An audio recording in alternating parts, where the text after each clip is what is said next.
비상계엄 국조특위 국민의힘 소속 의원들입니다.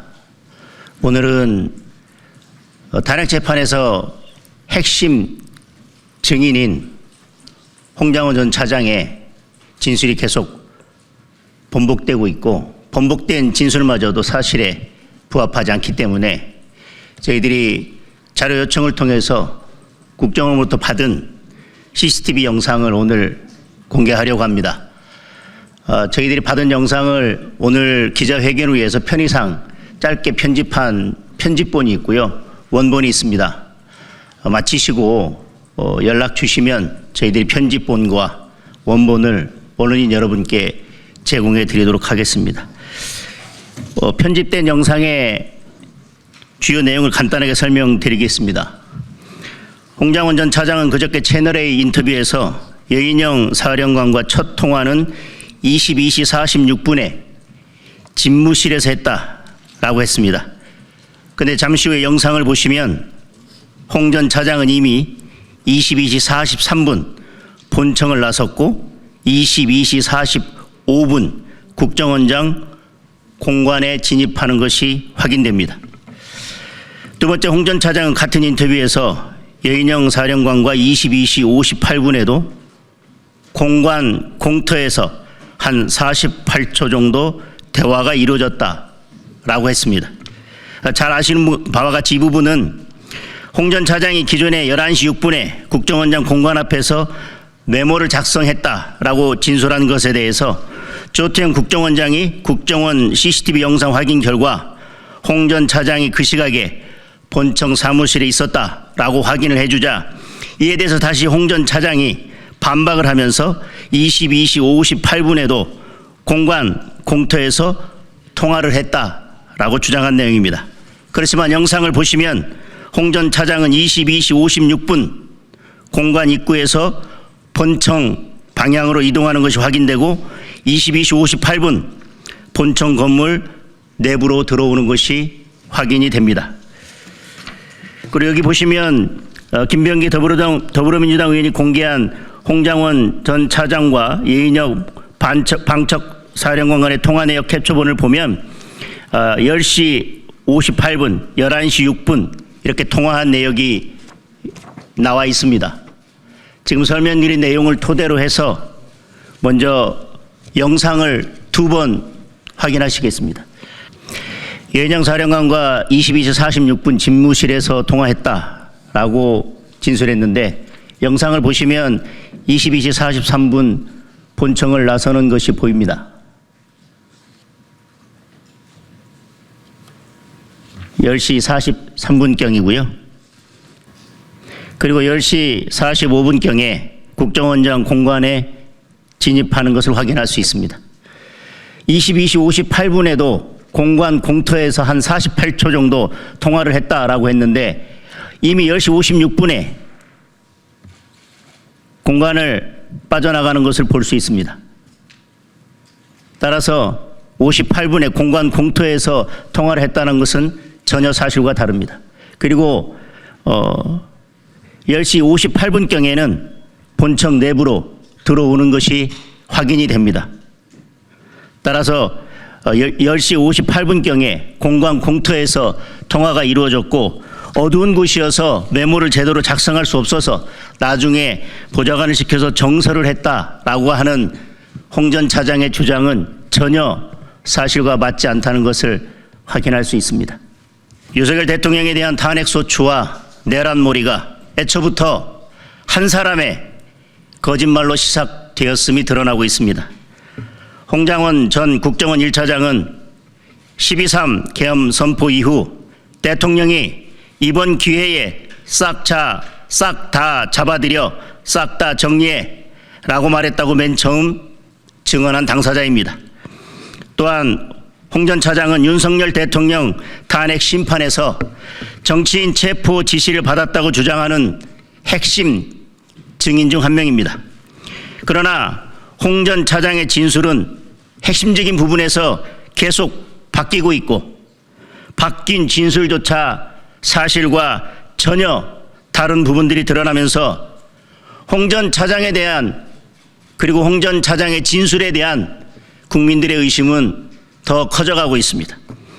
특히 홍 전 차장은 헌법재판소 탄핵심판 핵심 증거인 체포명단 작성 과정에 대해서 여러 차례 진술을 번복했지만 이마저도 사실과 다르다는 것이 이번에 국정원 CCTV 기록을 통해서 확인되었고, 여러분도 오늘 CCTV를 통해서, 영상을 통해서 확인하셨습니다.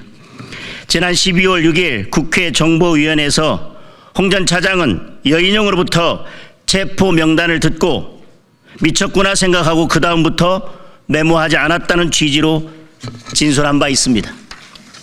그러더니 2월 4일 헌법재판소 제5차 변론에서는 23시 6분 여인영 방첩 사령관과 통화했고, 여인영 사령관이 명단을 불러줬으며 당시 본인은 책상에 앉아서 여유 있게 적은 게 아니라 국정원장 관사 입구에 있는 공터에 서서 포켓에 있던 메모지에 적었다라고 말을 바꿨습니다. 그러나 국정원 CCTV 확인 결과 홍 전 차장은 23시 6분보다 8분 앞선 22시 58분 이미 본청 내부로 들어선 것이 확인됐습니다. 여러분께서도 조금 전에 확인하신 바와 같습니다. 홍 장은 본인도 이틀 전인 2월 18일 언론과의 인터뷰에서 체포 명단을 듣고 받아 적은 장소가 국정원장 공간 앞 공터가 아닌 국정원 본청 집무실이었다고 기존 진술을 또다시 번복했습니다.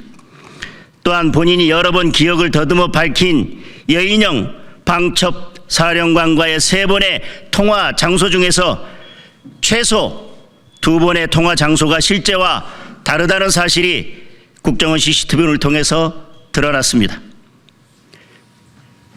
결국 홍장원 전 차장의 진술에는 다음과 같은 3가지 결정적인 문제가 있습니다. 첫째, 홍장원 전 차장은 체포명단 대필과 관련해서 어두운 야외에서 적어서 알아보기 어려워 보좌관에게 정서시킨 것이라고 주장한 바 있습니다. 그러나 CCTV를 통해서 여인영 사령관과의 통화가 야외가 아닌 본인 집무실에서 이루어졌음이 확인됐습니다. 따라서 애초부터 어두운 야외에서 적어서 알아보기 어려웠다는 주장은 그 자체로서 설 곳이 없어졌습니다. 둘째, 본인조차 알아보기 어려운 글씨를 타인이 알아보고 이를 정사한다는 것은 상식적으로 납득하기 어려울 것입니다.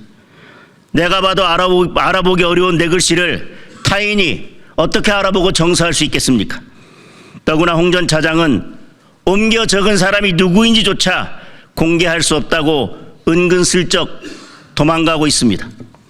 셋째, 홍 전 차장은 헌법재판 5차 변론기일 당시 검찰에 제출한 명단은 보좌관을 시켜 다시 옮겨 적은 정서한 버전이라고 진술한 바 있습니다. 그런데 12월 11일 민주당 의원이 공개한 메모와 2월 18일 언론 인터뷰에서 홍장원 본인이 공개한 메모 등 메모가 공개될 때마다 수정된 흔적이 있고 한 사람에 의해 쓰여진 것이 아니라는 사실만 확인되고 있습니다. 이렇게 작성 경위와 작성자조차 불분명한 메모가 비상계엄으로부터 열흘 가까이 지난 12월 11일 국정원 출신 야당 의원에 의해 최초로 공개됐습니다. 그리고 대통령 탄핵 심판의 핵심 증거로 제시되고 있습니다. 이미 많은 국민께서 홍 전 차장의 진술에 대해 의구심을 가지고 계십니다. 오히려 진술이 뒤바뀌고 타인에 의해서 오염됐다는 증거만 차고 넘칩니다. 이렇게 믿기 어렵고 오염된 증거를 바탕으로 헌법재판이 계속된다면 누구라도 그 결과를 받아들일 수 없을 것입니다. 오히려 더 큰 사회적 갈등만 낳게 될 것입니다. 홍장원 전 차장은 오늘 오후 10차 변론 기일에 출석합니다. 국가 위기 앞에서 3인 성호의 누를 범하지 않도록 공직자로서 이제라도 양심에 따라 사실대로 증언하길 바랍니다. 헌법재판소도 형사소송 절차에 따라 탄핵 심판을 진행하고 대통령의 방어권을 충분히 보장해야 할 것입니다.